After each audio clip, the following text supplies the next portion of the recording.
Hello, and thanks for joining me. A couple of days ago, I finished the last book on my 2017 must-read list, and so I thought it would be fun to do a recap video. I have this recap will cover just the fiction. I have another video that covers the nonfiction. But yeah, if you're not familiar with my must-read list, what I do is at the end of the year, I curate a list. A must-read list that I read off of then for the next year that are really works that I really want to get to. And so I prioritize reading that off of that list until it's complete. I do allow myself 5 interruption books during the course of that must-read list, prioritized list. And then when I finish it, like I just finished recently, I will have a couple of months to just read free. And then at the end of the year, I will devote December to rereading because I've found that's really useful. So I wind up having, a period of structured reading where I'm getting works that I've decided to prioritize done, and then I still have room there for interruptions. But then once that's complete, I do allow free reading, and then I get to rereading as well. So to me, it works for me as far as a yearly reading plan because I get to read structured. I have a period of structured reading, I have a period of free reading, and I have a period of rereading. So anyway, let's get to the list of the fiction reads. I did chat videos on each of these as I finish them, so I will link to the books and their associated chats in the details below. I will also link to the 2016 announcement when I was announcing the 2017 must-read list. The 2017 that announcement video. Sometimes it runs through the list, but it gives a reason about why sometimes I decided to choose a particular work. But yeah, so these are in the order that they were read. Although interspersed with nonfiction along the way, but this is the order they were read as far as fiction goes. So I kicked off the year with my fiction, A Little Larger Than the Entire Universe, Selected Poems by Fernando Pessoa. This is another one of those electronic editions that does not have a thumb when you open it, so it's just the title page. But I wanted to start off my year with poetry, and this is one of my favorite poets, Fernando Pessoa. So that was a wonderful way to kick off my reading year. Then the next work of fiction I read was, let me get it open here, if I can get it to open. Who Fears Death by Nnedi Okorafor. This is a post-apocalyptic work, science fiction work. This is another one that doesn't have a thumb, doesn't have a cover. But yeah, this is set in Africa. I had read the prequel to this in 2016 called The Book of Phoenix, so I wanted to be sure and get the other work read by her this year. It was really enjoyable. I really loved the elements of African storytelling that were in this. So then the next work of fiction that I read was The Sellout by Paul Beatty. This was the Man Booker Prize winner for 2016. So I really wanted to get this read. It was a social satire, and it's an American work, so I thought it was really relevant to read, and it turned out to be a really good read. I mean, it's funny.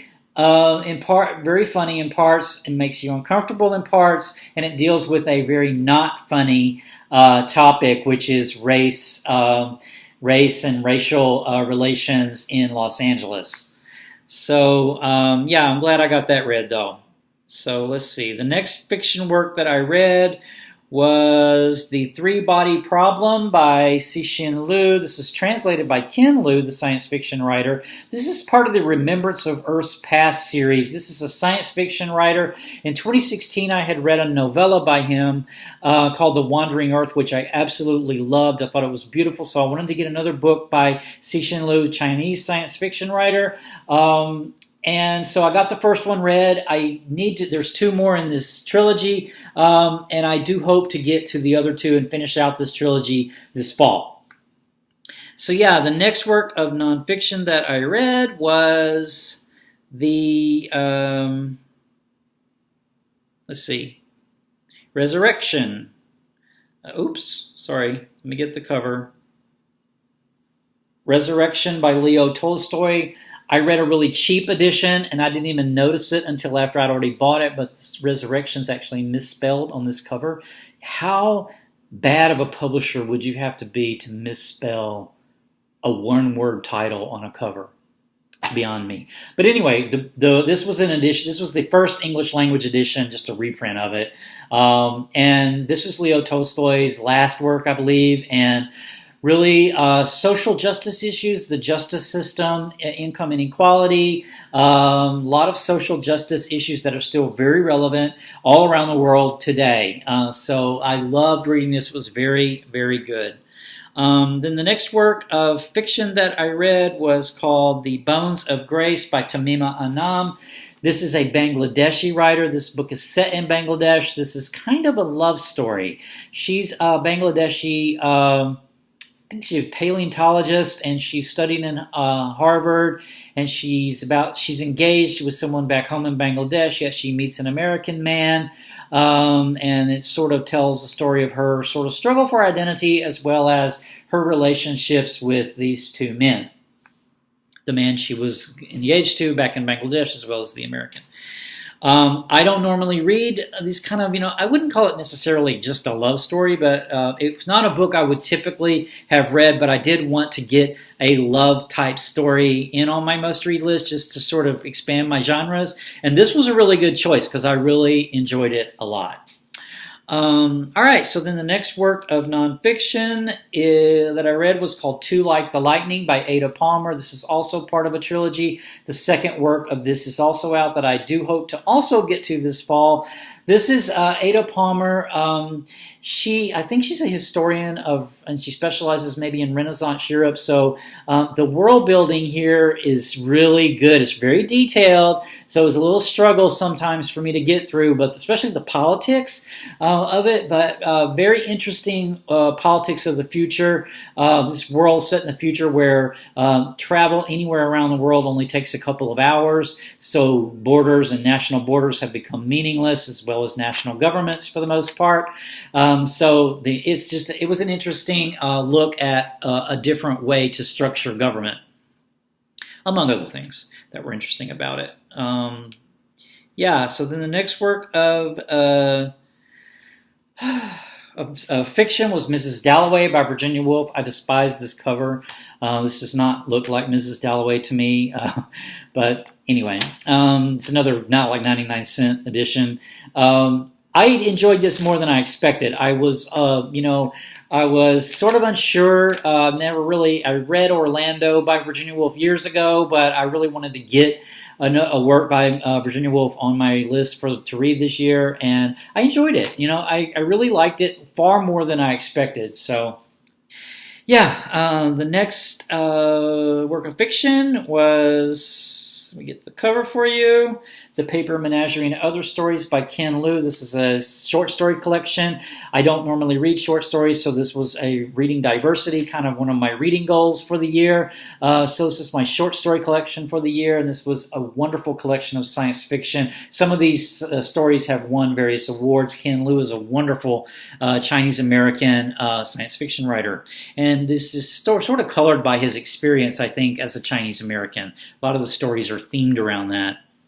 So then the next work of fiction that I read is called Zone. This was originally a French language work by Matthias Eynard. This is a single sentence. So this was one of these novels. I don't think I've ever read one that's a single sentence. So I really wanted to read one like a novel like this. I had heard really good things about it. So I chose it. It was very engaging. Very intense in places, more than I expected.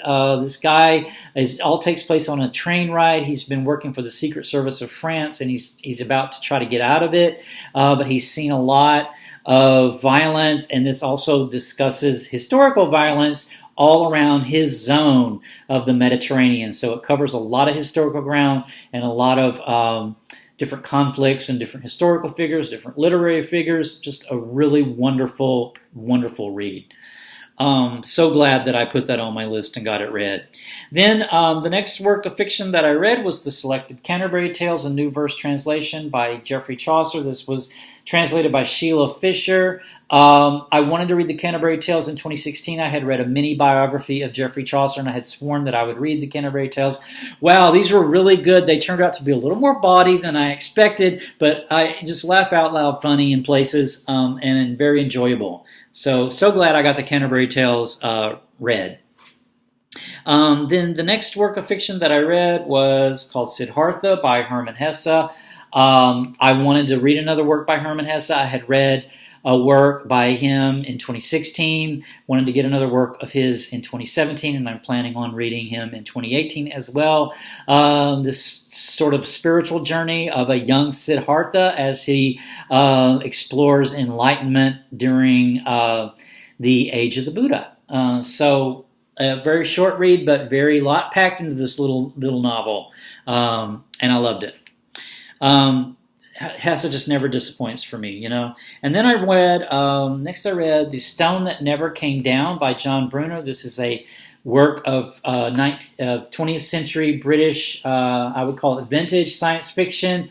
I just loved it. You know, I wasn't sure what to expect from it, but it turned out to be surprisingly relevant to today. Check out the chat if you're interested to hear more, including, you know, the idea of Brexit. It wasn't Britain that was threatening to pull out in this novel, but a lot of relevance to today, I thought, still. And you know, it hadn't really aged. I thought it had aged very well, and I think published in 1973 originally. Then the next work of fiction I read was Born on a Tuesday by Nell Nathan John. This is a Nigerian writer. This book was originally published in Nigeria. This is a Bildungsroman. This Bildungsroman is sort of a coming of age of this young boy and his journey into adulthood in northern Nigeria amid political and religious conflicts. Very intense in places, but very good. Another one that I wasn't sure about, but was very pleasantly surprised by, and it wound up being kind of like almost a page turner for me, just because it got kind of intense there towards the end. And then finally, the last work of fiction that I just finished was Win Pinball by Haruki Murakami. I wanted to get a work by Murakami in, as well as a novella, and this sort of served two purposes. These are two short novels or novellas, Hear the Wind Sing and Pinball 1973. Classic Murakami. These are the first works he had published, and it was real interesting to read these and then sort of see him already in these early works and themes that were to play out in his later works, the later works of his that I've read. I do plan on reading more Murakami either later this fall or next year. So that finishes out the fiction that was on the must-read list. I am curating already my 2018 must-read list. Part of the fun of having a must-read list is creating it. So I've already been working on this for a while now. It is really starting to take shape, though, but it won't be finalized really probably until the end of November, and then I'll do a video when it's complete. But yeah, that's the recap for the fiction part of the 2017 must-read. I am now off to free reading for the next couple of months, and then December will be my month of rereads. So until next time, take care. Bye.